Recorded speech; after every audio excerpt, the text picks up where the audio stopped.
નમસ્કાર મિત્રો, ફરીથી એક વિડીયોમાં તમારું સ્વાગત છે। મિત્રો, આપણે આ વિડીયોમાં વાત કરશું કે એવા બે લોકેશન આવેલા છે દુનિયાની અંદર। તે લોકેશન, તે જગ્યા ઉપરથી વિમાનને ઉડવાની સખ્ત મનાઈ છે। હવે તમે જાણો છો કે વિમાનને કોઈ દરિયો, કોઈ સરહદ, કોઈ જંગલ આડો આવતો નથી, કેમ કે એને આકાશમાંથી ઉડવાનું હોય છે। આકાશમાંથી ઉડવા છતાં પણ અમુક એવા બે લોકેશન છે તેના ઉપરથી વિમાનને ઉડવાની સખ્ત મનાઈ છે। તો હું તમને એ જ જાણકારી આ વિડીયોમાં આપીશ, તમે વિડીયોમાં કન્ટિન્યુ બન્યા રહેજો। અને પ્લીઝ મિત્રો, તમને આ વિડીયો પસંદ આવી રહ્યું છે તો વિડીયોને હમણાં લાઇક કરી દેજો। અને હા મિત્રો, જો તમે પ્લેનની અંદર બેસીને સફર કર્યા છો, યાત્રા કરી છે, તો પ્લીઝ આ વિડીયોમાં હમણાં કોમેન્ટ કરજો। તો મિત્રો, એવા બે કયા લોકેશન છે તે લોકેશન ઉપરથી વિમાનને ઉડવાની પરમિશન નથી આપવામાં આવતી? તો ચાલો આપણે એ વાત કરીએ। તો મિત્રો, સૌથી પહેલા નંબર પર આવે છે પ્રશાંત મહાસાગર। પ્રશાંત મહાસાગર જે દરિયો છે મિત્રો, એ દરિયાની ખૂબ જે લાંબી લંબાઈ છે અને દરિયાનું પાણી ખૂબ જે ઊંડું છે। મિત્રો, જે પ્લેન હોય, પ્લેનની અંદર કોઈ પણ તકનીકી ખામી આવે તો એ પ્લેનને ઇમરજન્સી લેન્ડિંગ કરાવવી પડતી હોય છે।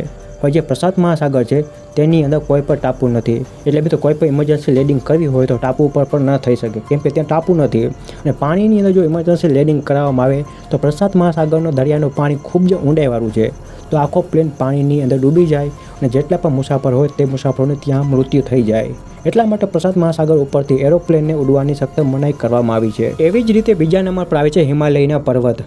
હવે મિત્રો, જે વિમાન હોય છે એ 21,000 ફૂટ અથવા 35,000 ફૂટની ઊંચાઈ ઉપર ઉડતા હોય છે। હવે જે હિમાલયના પર્વત છે તેની ઊંચાઈ 21,000 ફૂટથી પણ વધારે છે। એટલા માટે હિમાલયના પર્વતની આજુબાજુ તો હિમાલયના પર્વત ઉપરથી એરોપ્લેનને ઉડવાની મનાઈ કરવામાં આવી છે, કેમ કે હિમાલય પર્વતની ઊંચાઈ ખૂબ જ ઊંચી છે અને વિમાનની પણ ઊંચાઈ એટલી જ હોય છે ઉડવામાં। એટલા માટે હિમાલયના પર્વતની આજુબાજુ અથવા હિમાલય પર્વત ઉપરથી એરોપ્લેનને ઉડવાની મનાઈ કરવામાં આવી છે। તો મિત્રો, તમને જાણકારી મળી ગઈ હશે કે એવા બે કયા લોકેશન હતા, તે લોકેશન ઉપરથી વિમાનને ઉડવાની પરમિશન નથી આપવામાં આવતી। એક તો પ્રશાંત મહાસાગર અને એક તો હિમાલયના પર્વત। અને હા મિત્રો, આ તમને વિડીયો પસંદ આવ્યો હોય તો પ્લીઝ વિડીયોને લાઇક કરી દેજો, ચેનલને સબસ્ક્રાઈબ કરજો અને આ વિડીયો તમારા મિત્રોને અવશ્ય શેર કરજો। મળીશું બીજા વિડીયોમાં। જય હિન્દ।